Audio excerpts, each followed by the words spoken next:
안녕하세요. 암 전문의 김자영 원장입니다. 자, 오늘은 제가 췌장암, 대장암, 전이암 환자분들 항암할 때 면역 보완 치료 어떤 식으로 접근하는 게 가장 좋은지 그 이야기 좀 드리려고 합니다. 자, 췌장암, 대장암 환자분들이 만약에 내가 전이암으로 진단을 받았다. 또는 원래는 전이암 아니었는데 수술 이후에 전이암으로 전환이 돼서 항암 치료를 장기간 하게 됐다. 이랬을 때 여러분들이 사실은 이게 힘든 진실이지만 꼭 아셔야 될 게 있어요.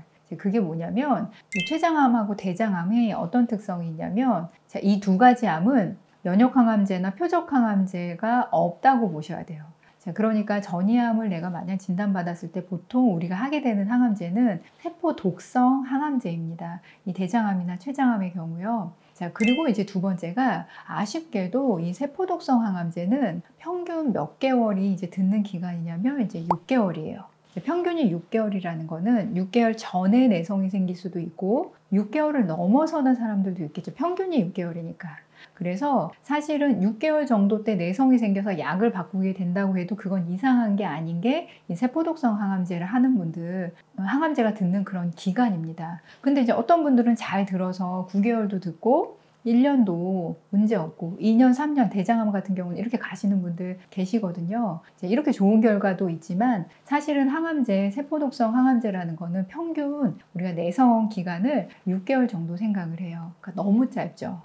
그런데 이 대장암하고 췌장암은 또 어떤 특징이 있냐면 아까 제가 말씀드린 게 세포독성 항암제가 메인 항암제다. 그리고 이 세포독성 항암제가 내성이 생기는 기간이 너무 짧다 이렇게 말씀드렸는데 세 번째 또 어떤 애로사항이 있냐면 이 두 가지 암 모두 메인 항암제로 사용하는 항암제의 종류가 두 가지예요.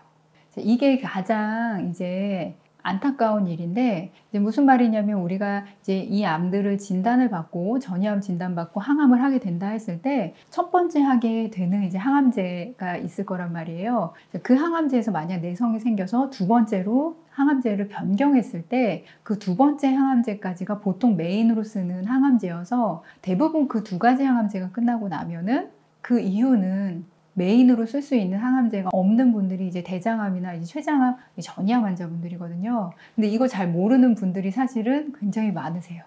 자, 물론 어떤 경우는 이런 사실을 내가 받아들이기 싫은 분들도 계시잖아요. 그럴 수도 있는데 이게 아는 게 또 필요한 분들도 계시잖아요. 그랬을 때 우리가 알아야 될 거는 그래서 대장암이나 특히 췌장암 같은 경우는 항암제의 종류가 두 가지이기 때문에 여러분들이 처음 하게 되는 항암제 또는 내성이 생겨서 두 번째 하게 되는 이 항암제, 이 두 가지 항암제를 할 때 면역이든 이 보완 치료도 이때 같이 하셔야 돼요.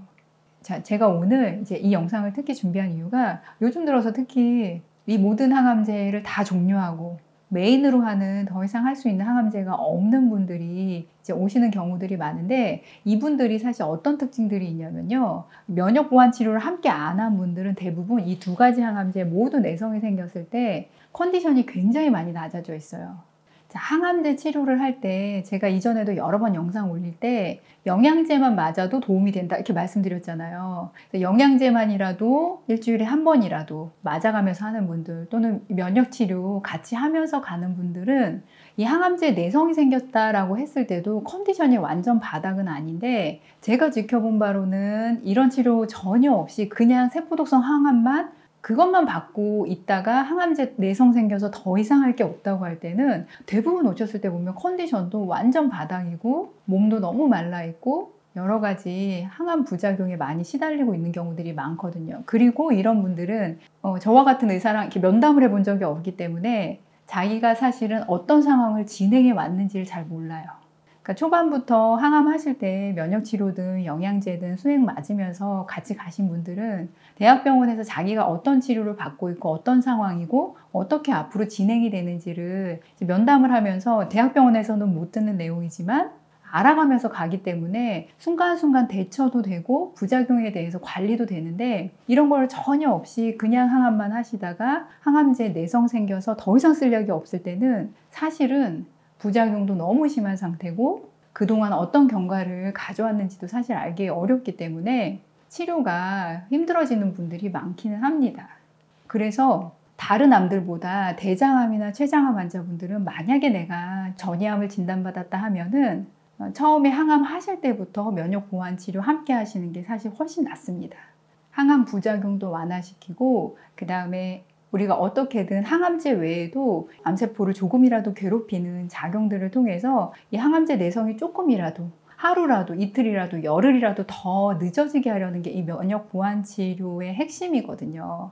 자, 그리고 여러분들이 자기 상태에 대해서 너무 궁금한 것들, 내가 지금 어떤 상태인지, 대학병원에서 뭔가 좋아졌다는 말도 없고 문제 없으니 항암 계속합니다. 이제 이 이야기만 들으니까 여러분들 사실 어떤 상태인지도 모르고 그냥 가서 항암만 받는 분들도 많거든요. 근데 내 상태 알아가면서 하는 거, 이것도 이 전이암 환자분들에게 굉장히 치료의 동기에 중요한 작용이거든요. 그래서 여러분들이 만약에 이 영상을 이제 초반에 보시게 되는 분들이 있다면 전이암 진단받고 항암 치료를 할 때는 항상 초반부터 면역 보완 치료 함께 하는 게 훨씬 낫다 말씀을 드립니다. 요즘 들어서 이제 안타까운 상황으로 오시는 분들이 더 많아서 이제 말씀을 드리는 거고요. 하지만 이제 전이암, 대장암, 췌장암 환자분들 중에서도 좋은 결과로 가는 분들이 분명 있으세요. 저희 병원에도 있으시고, 그래서 그걸 우리가 기대하고 가는 거거든요. 우리가 희망을 절대 버리면 안 되고, 처음에 진단 받았을 때부터 전략 잘 세워서 좋은 결과로 갈 수 있도록 지혜롭게 치료해 가셨으면 좋겠습니다. 자, 우리 힘내시고요.